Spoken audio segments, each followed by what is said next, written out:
con la próxima conferencia, el doctor Felipe Fierro, endocrinólogo oncólogo, líder nacional en el tema de tumores neuroendocrinos y uno de los líderes del grupo de tumores neuroendocrinos del Instituto Nacional de Cancerología.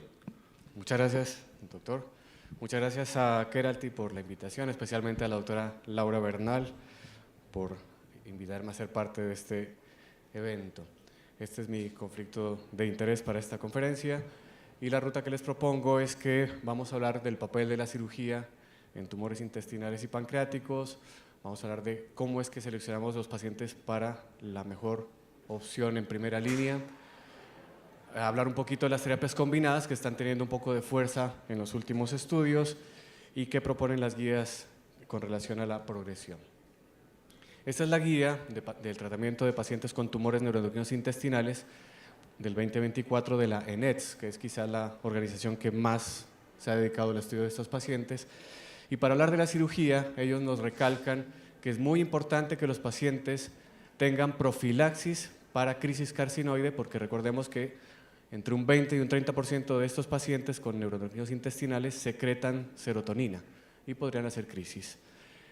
Para aquellos pacientes en los cuales se puede resecar el tumor primario, debemos ofrecerles la cirugía como primera opción y se debe hacer una linfadenectomía, ojalá al menos 8 ganglios mesentéricos, y si el tumor está cerca de la válvula ileocecal a menos de 20 centímetros, el paciente podría ir a una hemicolectomía derecha. Es muy importante este punto que está resaltado en la parte de abajo, y es que si el paciente queda con resección macroscópica completa, no requiere adyuvancia. Esos pacientes no se ponen en ningún tipo de tratamiento con intención de adyuvancia. La recaída puede ser muy larga y no valdría la pena someter al paciente todo ese tiempo a un tratamiento que no está modificando el curso de la enfermedad.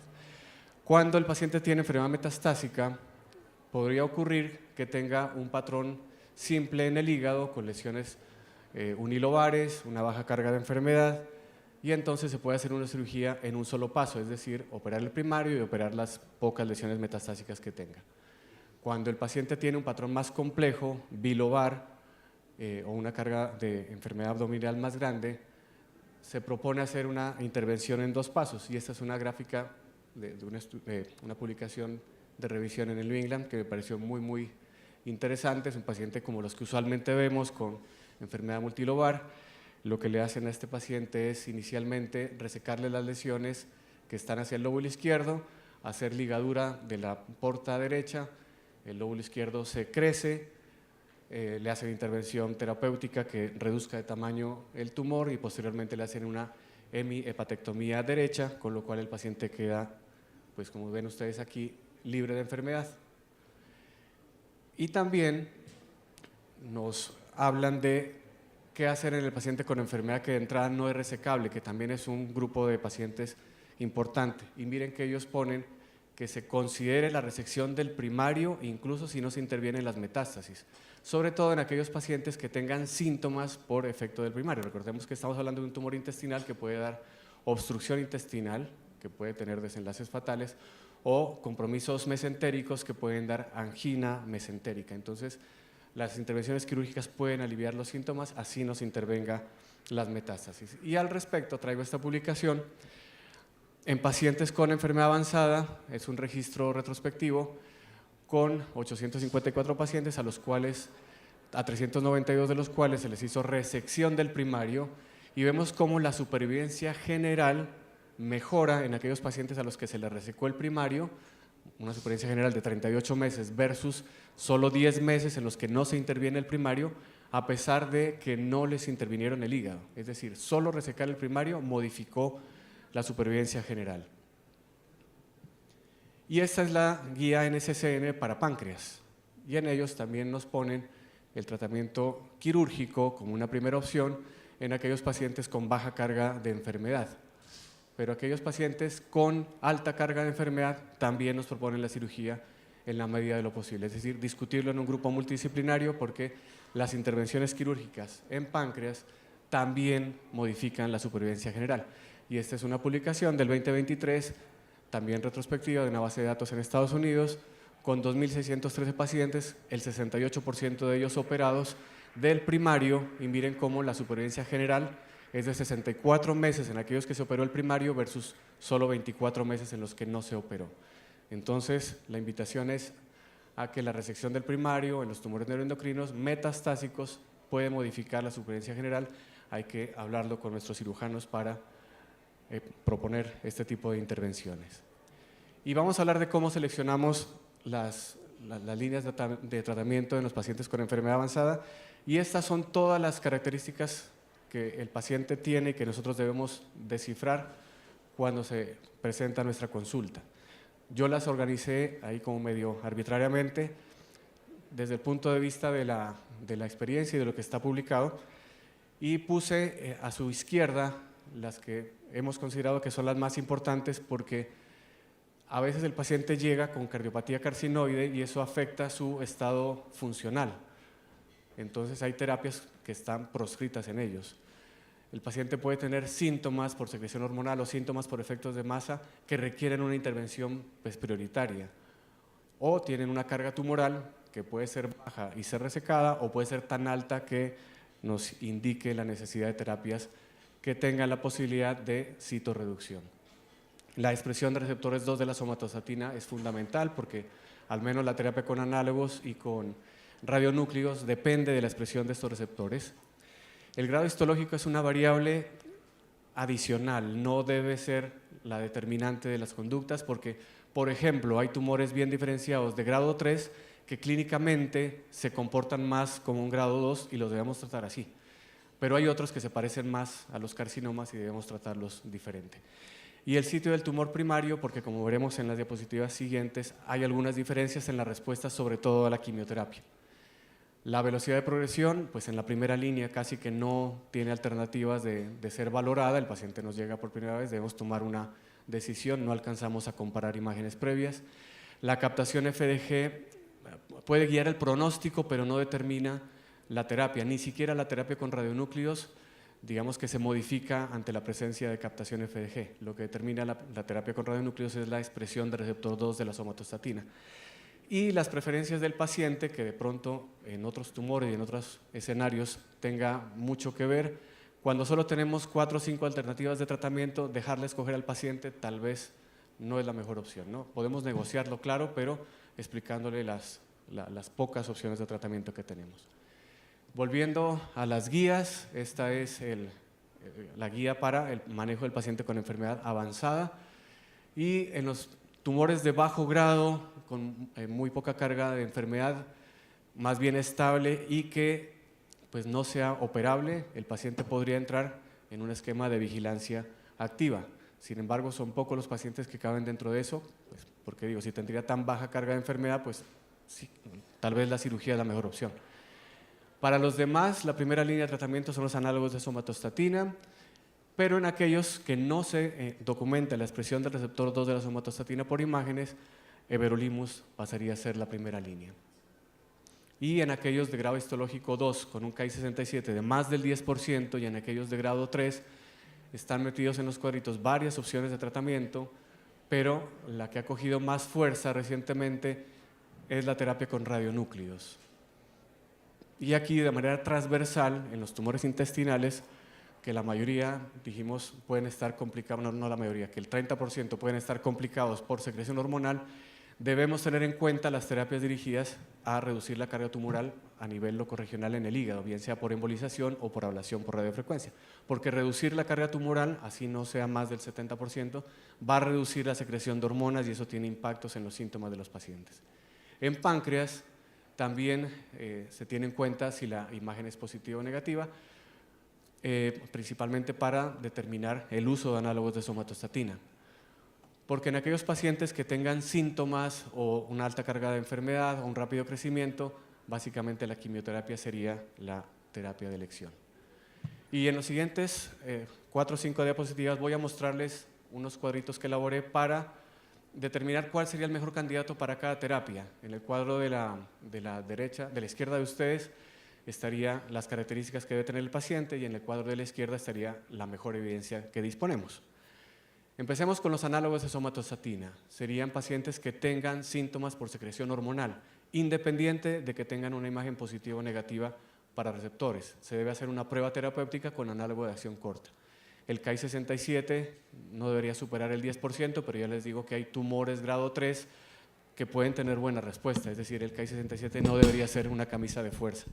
La carga tumoral, que es difícil de medir, pero en los estudios, por ejemplo en el Clarinet, tuvo respuesta favorable lanrotide con compromiso de hasta el 50% del volumen hepático, y en el estudio PROMI del octrotide hubo respuesta con hasta el 10% del compromiso del volumen hepático. No debería haber síntomas por efecto de masa porque los análogos no tienen la capacidad de destrucción tumoral. La progresión debería ser lenta es más de 12 meses, y se debería preferir en aquellos pacientes con una expectativa de vida corta, con comorbilidades, en pacientes frágiles, pues porque es una terapia de baja toxicidad.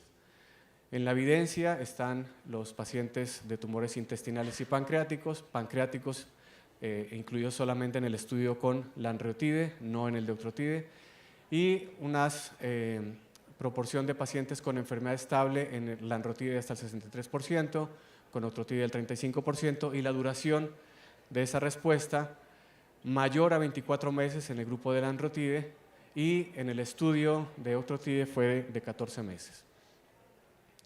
Los mejores candidatos para la terapia con radionúclidos son aquellos pacientes que obligatoriamente tengan expresión del receptor 2 de la somatostatina, grados 3 y 4 en la escala de Krenning, es decir, que capten más que el hígado y más que el vaso.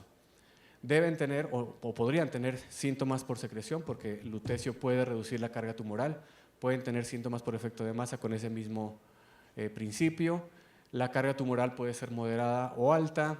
La progresión no debería ser más rápida de 6 meses porque no alcanzaríamos a dar las 4 dosis en ese periodo de corto tan tiempo.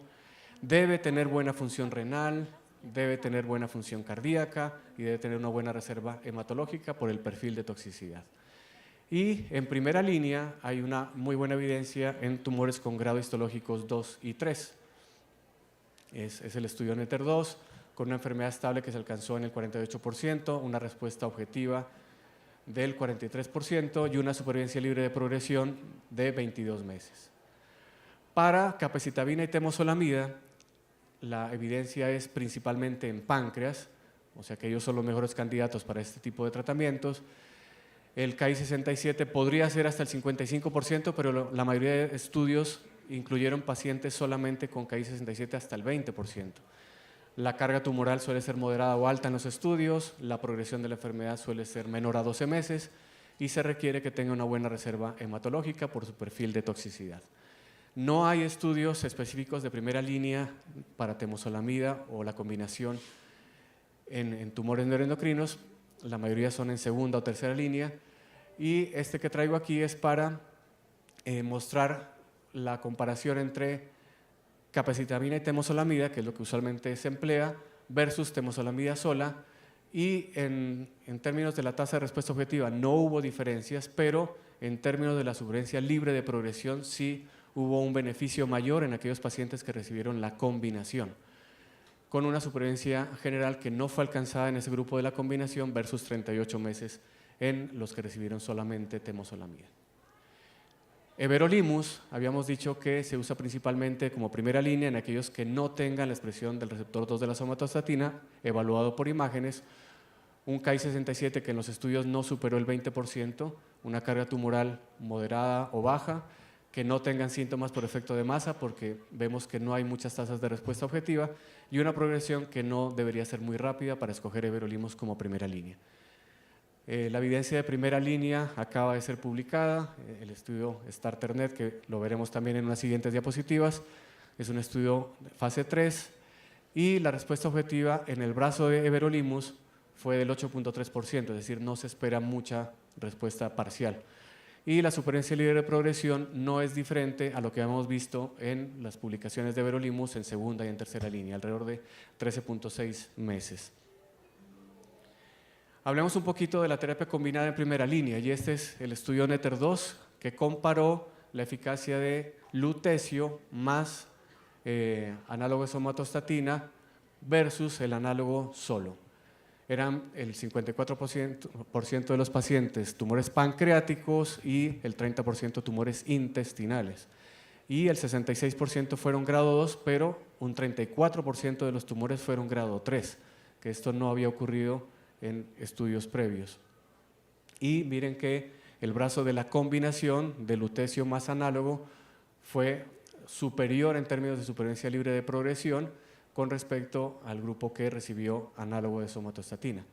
Y ese beneficio clínico se mantuvo en todos los subgrupos a favor del lutecio, con unas respuestas objetivas que fueron del 38% en respuesta parcial, un 5% de respuestas completas, una duración de esa respuesta de hasta 23 meses, con una tasa de control de enfermedad del 90% en primera línea de tratamiento en ese grupo de pacientes. Y una toxicidad con efectos adversos de grado 3 del 35%, pero efectos adversos serios y relacionados con la terapia solamente en un 5% y principalmente hematológicos. Es decir, no hubo toxicidad renal, que es lo que en los estudios fase 2 nos habían puesto en alerta, como que podía ser un poquito mayor que la hematológica. Y eso tiene que ver con el aprendizaje que se ha hecho con la infusión de aminoácidos, con la selección mejor de los pacientes, que se hace, por supuesto, en grupos multidisciplinarios. Y este es el StarterNet, que evaluó la eficacia de everolimus más lanreotide versus everolimus en monoterapia en primera línea en pacientes no resecables o recurrentes, aleatorizados 1 a 1. Fueron 250 pacientes, gastroenteropancreáticos de grado 1 y grado 2, no secretores y que no tuvieran tratamiento previo. Es lo novedoso de este estudio. Una tasa de respuesta objetiva para la combinación del 23%, que esto supera lo logrado en el estudio Clarinet con la lanreotide solo y lo logrado en los estudios previos de everolimus. Y de hecho, pues es mayor que lo logrado en el brazo de everolimus solo, que solo fue del 8.3%. Es decir, aquí sí parece haber un agonismo de las dos moléculas en términos de una mejor respuesta objetiva. Y en términos de supervivencia libre de progresión también se evidencia cómo la combinación prolonga la supervivencia libre de progresión, incluso mucho más de lo que se observó en el estudio Clarinet en primera línea, con 29.7 meses, mientras que en el grupo de everolimus la supervivencia libre de progresión fue muy similar al observado en segundas y terceras líneas en los estudios predecesores. La toxicidad fue hematológica y no hematológica más frecuente en el grupo de combinación. Eso hay que tenerlo en cuenta, sobre todo la hiperglucemia, porque ambos medicamentos pues, tienen ese efecto adverso en común. No hay que olvidar que estos pacientes requieren un seguimiento, generalmente los que son de grado 1 y de baja carga tumoral, cada 6 meses con imágenes transversales comparadas con la de línea de base y siempre con esa línea de base. Los grado 2 o los de alta carga tumoral posiblemente sea mejor evaluarlos cada 3 meses, al igual que los carcinomas neuroendocrinos y los tumores bien diferenciados de grado 3. Y con esa evaluación de imágenes podemos detectar tempranamente quiénes están en progresión. Y aquí está un cuadro que agrupa las segundas líneas para los intestinales y pancreáticos y los estudios que los avalan. Miren que lutecio había sido avalado por el estudio NETTER-1 en los intestinales y también recientemente, que lo veremos en una siguiente diapositiva, ya se publicó el OCLU-Random para tumores pancreáticos en progresión. Everolimus ha sido aprobado tanto en intestinales como en pancreáticos en los RADIAN 3 y 4 respectivamente. Sunitinib también en páncreas en progresión también demostró ser superior, y el Cabinet para cabozantinib pues también se acaba de publicar más o menos recientemente con buena eficacia, y lo veremos más adelante tanto en intestinales como en pancreáticos.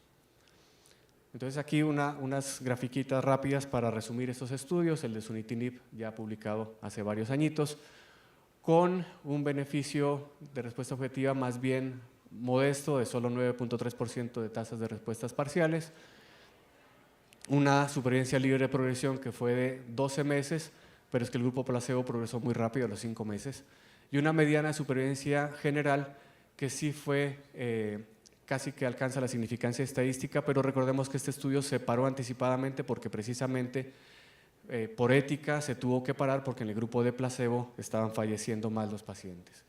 Este es el OCLU-Random, que es el primer estudio prospectivo para páncreas con lutecio.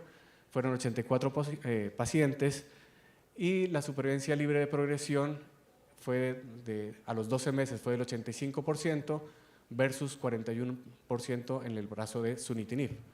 Y la supervivencia libre de progresión fue de 20 meses versus 11 meses. Interesante este estudio que lo hayan comparado con sunitinib.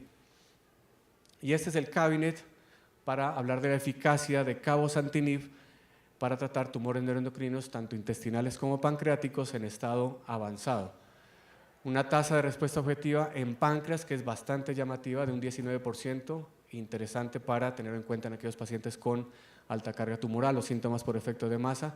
En intestinales no tanto, solo un 5%. Y una mediana de supervivencia libre de progresión, que suena poco, 13.8 meses, pero miren que el grupo de placebo progresó muy rápido, a los 4.4 meses, lo que quiere decir que el grupo de pacientes que se incluyó en este estudio eran pacientes altamente tratados, que ya venían en una segunda o tercera progresión.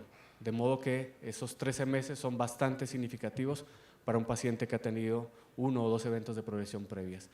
Y la supervivencia general, que no alcanzó a ser diferente, de 40 meses en el grupo de cabozantinib versus 31 meses para el grupo pancreático, 21 meses versus 19 en el grupo de extrapancreáticos que incluye intestino. Y en cuanto a la evidencia de la radiosensibilización, que usualmente es una de las preguntas en los foros en los que he participado, que si vale la pena poner una quimioterapia antes de la terapia con radionúcleos para aumentar las tasas de respuestas. Inicialmente, las primeras publicaciones vienen del 2012 y las tasas de respuestas completas pues, dieron un 16%, lo cual pues, suena importante. Recordemos que con solo lutecio están alrededor del 5, el 8%. Las tasas de respuestas parciales son muy similares, no se modifican. Pero las tasas medianas de supervivencia libre de progresión como que no se modifican mucho. Sin embargo, hay más toxicidad, grado 3 sobre todo, miren que es mayor la trombocitopenia en el grupo de la combinación. Y recientemente aparece esta publicación donde utilizaron capecitabina con lutecio versus lutecio solo. Fueron 72 pacientes, más poquitos. Sin embargo, ellos no encontraron diferencias ni en las tasas objetivas, en las tasas de respuesta objetiva, perdón, ni en las medianas de supervivencia libre de progresión. La diferencia, pues, este estudio es que este último estudio es un estudio aleatorizado de fase 2, el otro estudio es de fase 2, pero no aleatorizado, o sea que tiene más peso estadístico este segundo estudio, de tal manera que la mayoría de expertos no están a favor de utilizar las terapias combinadas con radionúcleos porque no se logra una mayor respuesta. Y ya para terminar, simplemente a manera de conclusión, recordar que los pacientes con síntomas por secreción hormonal deben ir a análogos de somatostatina, independiente de la imagen. Aquellos que tengan baja carga tumoral, que tengan progresión lenta o moderada, deberían ir a terapias con análogos y en caso de progresión, posiblemente la terapia con radionúcleos sea la mejor opción. En pacientes con grado histológico alto, 2 o 3, los radionúcleos serán la primera opción. Y everolimus en ese grupo de pacientes que no tengan expresión del receptor 2 de la somatostatina. Y en aquellos pacientes que tengamos la intención de reducir carga tumoral, que tengan progresión más bien moderada o rápida, que sean grado 2 o grado 3, el lutecio sería la primera opción. Si son pancreáticos, posiblemente lutecio o quimioterapia van a estar como a la par. Y los ITK que están pues, adquiriendo fuerza, no solamente para cabozantinib, sino también para moléculas como lenvatinib. Y la combinación de terapias, posiblemente no para radionúcleos, pero sí para, por ejemplo, análogos de somatostatina como estrategia de mantenimiento para evitar la toxicidad limitante de terapias como la quimioterapia CAPTEM. Eso era lo que quería contarles, espero que haya tiempito para discutir. Muchas gracias por su atención. Muchas gracias, doctor Fierro, excelente presentación. Quisiera saber si en el público hay alguna pregunta. Yo tengo una pregunta. No, Carlos, arranca tú. Muchas gracias por la excelente presentación, muy claro todo. Bueno, el problema, como tú sabes, es que muchos de los pacientes tienen diferentes grados de agresividad dentro del mismo tumor, ¿no? Entonces siempre nos vamos por el más alto. aunque no necesariamente es el de mayor volumen, y por eso pedimos ahora el PET galio y el FDG. Podemos arrancar eventualmente en algún paciente con tratamiento con quimioterapia y empieza a reducir el componente más agresivo. Ustedes ahí, ¿qué hacen? Hacen mantenimiento, por ejemplo, hemos hecho muchas cosas, hemos hecho mantenimiento, por ejemplo, solo con la capecitabina, otra gente solo con la temozolomida. Quitarle a ese paciente y dejarlo solo en el análogo usualmente no van tan bien. Lo pasan, por ejemplo, la utilidad de nosotros la experiencia en CAO pues es nula porque no tenemos aprobación, no sé si ya la haya. ¿Cómo manejan esos pacientes que tienen componentes mixtos? Es una pregunta muy interesante y muchas gracias por hacerla. El PET con FDG sirve para guiar la biopsia, ¿no? Porque cuando el tumor se comporta heterogéneo, que capta menos o que expresa menos receptor 2 de la somatostatina, pero capta FDG, pues le hacemos una biopsia a esa lesión. Porque hemos tenido tumores tan discordantes como que el uno es carcinoma y los demás son tumores, ¿cierto?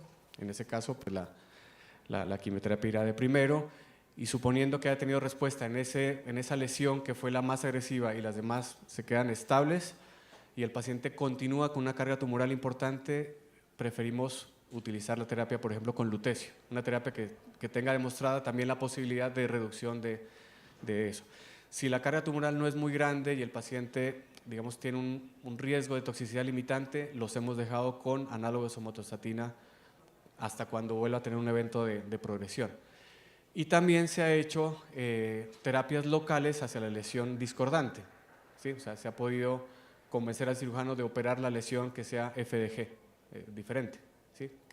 Suponiendo que tenga una lesión del hígado, solo una que sea FDG ávida y las demás no, y las demás sí expresen bien receptor, se ha convencido al cirujano de operarlo, esa lesión. Usualmente eso permite pues darle una terapia más homogénea, ¿no? O sea, los tumores heterogéneos son una complicación, no hay una guía para tumores heterogéneos, pero eso es lo que hemos hecho, tratar de tratar inicialmente la enfermedad agresiva con terapias que tengan más eficacia y dar mantenimiento para los pacientes con baja carga tumoral con análogo de somatostatina o si tienen alta carga, darle lutecio.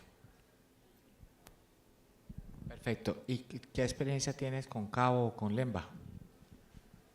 Por ahora ninguna, porque como usted lo mencionó, no está aprobado, entonces no lo hemos hecho, no hemos incursionado en ese tipo de terapias. En el instituto hay como cierta limitación para tratar de no inducir pues, prácticas no aprobadas, ¿no? Sería páncreas con una carga tumoral moderada alta y que tengan una progresión rápida. Yo creo que ese es el paciente con una buena expectativa de baja toxicidad, ¿no? Es decir, la toxicidad es diferente a la de lutecio, por ejemplo, ¿sí? Y también a la de Capten también es un poco diferente. Yo creo que sería ese el mejor paciente. Sí, doctor, gracias por su excelente charla. Le quería preguntar, en un paciente con con un carcinoma, un tumor neuroendocrino grado 2 de páncreas irresecable, que el KI es del 15%, tiene diarrea, pero no tiene documentación de producción de ningún tipo de sustancia hormonal, pero igual una diarrea pues importante, en el que el PET galio tiene alta captación y también el PET FDG tiene alta captación. ¿Qué estrategia de tratamiento adoptaría usted? No tiene dolor, solo la diarrea, Sí. tenía obstrucción biliar y estaba derivado, y digamos que ese es el escenario, un tumor más o menos de 5 Y tiene centímetros. buena reserva hematológica y buena función renal. Sí. Yo creo que el lutecio es la mejor alternativa para eso. Porque con 15% de KI67 se sale, digamos, de las líneas que usualmente poníamos en primera línea y encaja muy bien dentro del NETTER-2. Yo creo que esa sería la primera opción para ese paciente. Ok, y si no está disponible. Si no está disponible, habría que remitirlo a un centro donde sí se lo pueda. En Colombia ahorita hay cerca de 3 o 4 centros que están administrando, creo que en Valle de Lili ya lo están dando, no sé si en Banaco también tenga, aquí. En Montería hay un centro que lo está administrando, en Bogotá lo está dando la Fundación Cardioinfantil, en el instituto. Entonces yo creo que la limitación de que no se consiga es cuestión de obligar a la EPS o al asegurador a que busque el sitio donde se lo puedan dar. Porque ¿Y qué opina de Capten en ese escenario? Capten es una buena alternativa, claro, si la cosa es que tiene una alta carga y el paciente, hay riesgo de que haga síntomas, porque me dice que ahorita no tiene síntomas, pero habría un riesgo de que haga síntomas, y no está disponible la terapia con lutecio, sería esa la alternativa, porque es un páncreas, ¿no? Es un páncreas. Ok, gracias.